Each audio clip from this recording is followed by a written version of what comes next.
Welcome to Peak Stitching here in Estes Park. I'm Debbie and Lester's on camera, and I'm going to start off by showing you a new quilt that we have. I will be putting this in. I will activate it after Facebook Live today. This is our Mountain Critters.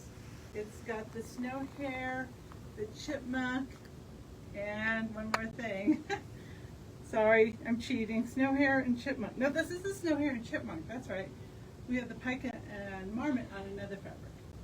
So this is a tossed animal print that we have, and so that'll be kitted and ready for purchase today. And then also we got a couple new rulers in. This is one of my favorites. This is Creative Grids, and it's a curve ruler for cutting curves. I'm going to demonstrate this next week on live. And then we also got the Ultimate Flying Geese tool, and this one here gives you a variety of different sizes for cutting flying geese, and Catherine will demo this one in the near future. Today I'm going to demo the cozy bowls and how to make them. It's pink on the inside because I did that originally so you could see how I quilted it. But these are the cozy bowls. They're made with 100% cotton, thread, fabric, and the batting that goes on the inside. So to purchase them, they come in the bowl cozy template set, and you actually get two sizes. This is the small, that's the one I just showed you, and this one's going to make the larger bowl, and I'll be showing that shortly. So I'm going to start off with the small here, and this is an 11-inch square. For the large, you use a 16-inch square. You're going to need two fabrics and two pieces of batting to make these. So I'm folding it, and I'm really finger pressing it down flat, folding it again, lining up my fold right here on my edge. I want to make sure that this double fold is coming together very even. I'm sorry, Lesta. I'm making you stretch a lot. I'm going to come closer to Lesta. This is going to take some talent.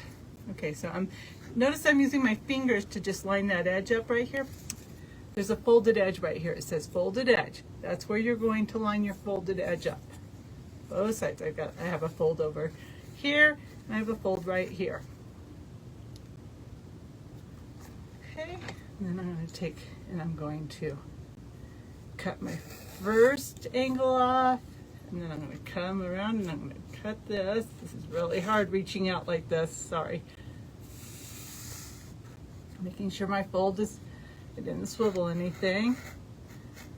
And yes, I'm using a 45-degree rotary cutter, and I'm doing a terrible job. Let's try that again.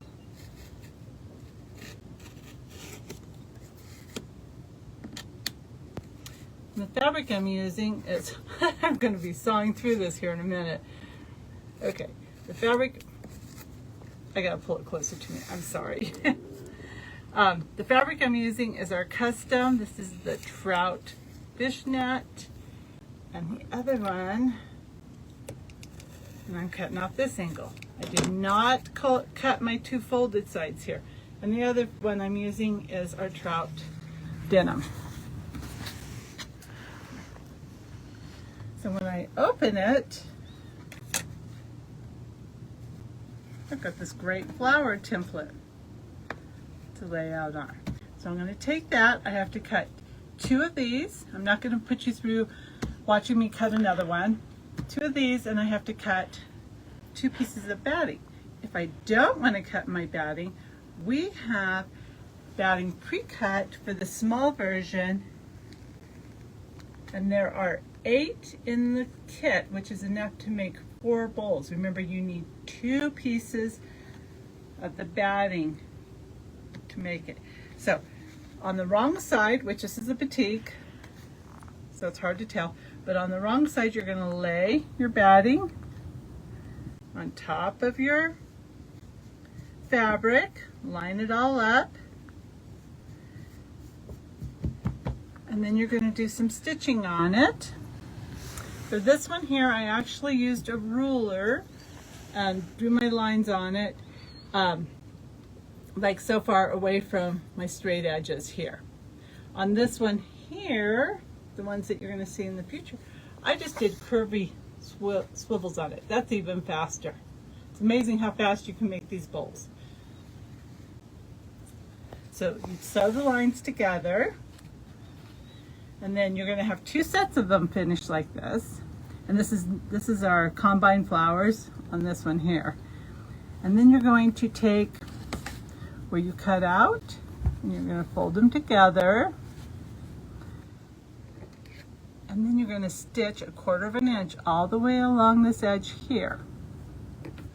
And when you get finished with that, you'll end up with a bowl shape. So I stitched those right across there, and so when it opens up, you've got a little pucker there. And so this created, I did all 4 sides, created the bowl cozy part. Now you're going to end up with 2 of them, and you're going to have to, it doesn't really matter because people can flip them whichever way they want to. But to put them together, you're going to have the choose one with the right side inside with the batting on the outside, one with the fabric on the outside with the batting on the inside. And I also stitch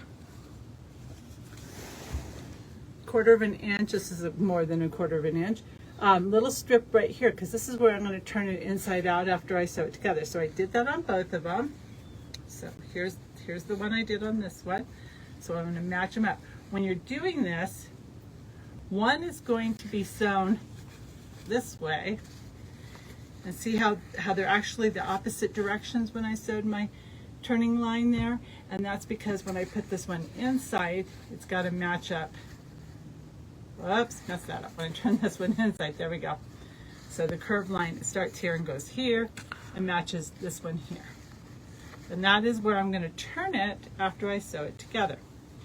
Now they recommend, because they give you the directions on the tool, that you press these open. Well, I can't ever get it pressed open with all the batting and the small seam and all.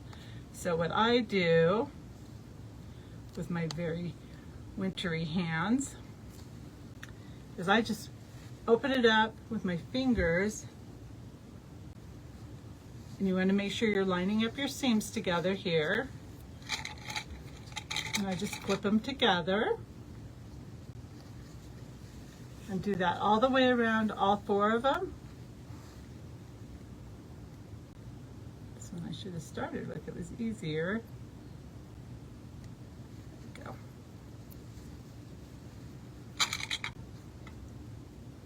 And then you're going to just stitch 1/4 of an inch all the way around. When you get to your corner tucks where you tucked them in, sorry, this is really hard to show. You're going to have your needle down right on the seam, and you're going to come in, stop, and then you're going to turn slightly as you stitch on past that point. And this is the large bowl. So when you get done with that, then you're going to, after you sew it, you want to make sure that you leave your opening open. And I back stitched when I started and when I stopped to hold it in place while I'm turning it.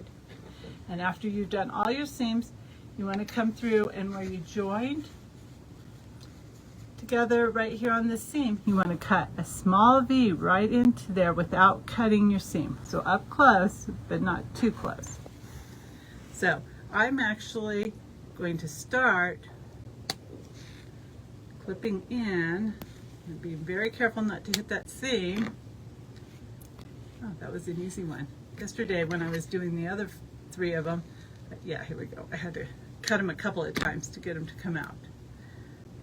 But I didn't cut into the seam. I just cut right into the corner. Look how dry my hands are. No, don't look how dry my hands are. Okay, now I'm going to flip it. You don't have to do anything about trimming up this curve here.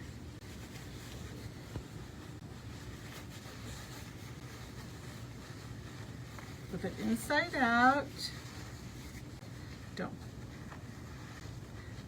So I had this lump right here and I gently shoved it in. Don't yank on your corners or you'll pull your seams out even though you back stitched them.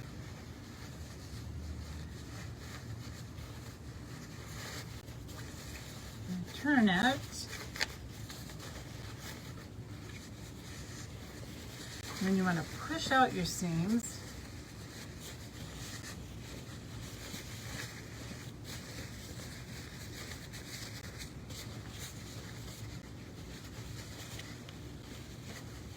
Go. And then this is the last one. So I would be coming back to this at the very end, but I kind of take my hand and I just go back and forth and kind of wiggle everything into place and clip it. I'm going to stretch the fabrics out as much as you can to get to your seam right here.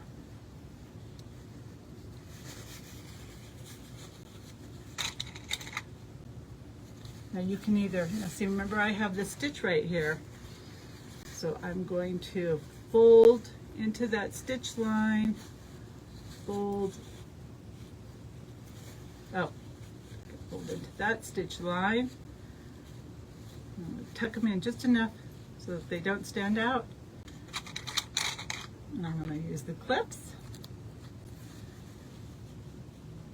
And then when I get this all done, and I've done the whole, all the way around. Now you can slip stitch this if you want to where your opening is, or you can just top stitch all the way around your edge. So it's all top stitched. It's about 1/8 of an inch all the way around, and you're done. And you have these nice cozy bowls that make great gifts. They're great to use yourself. And they really do stand up on their own and support everything. And so that's the cozy bowl. Next week I'll show you how to do curves on your quilts or on your table runners. Until then, have a great week. And remember that you can find us now on YouTube.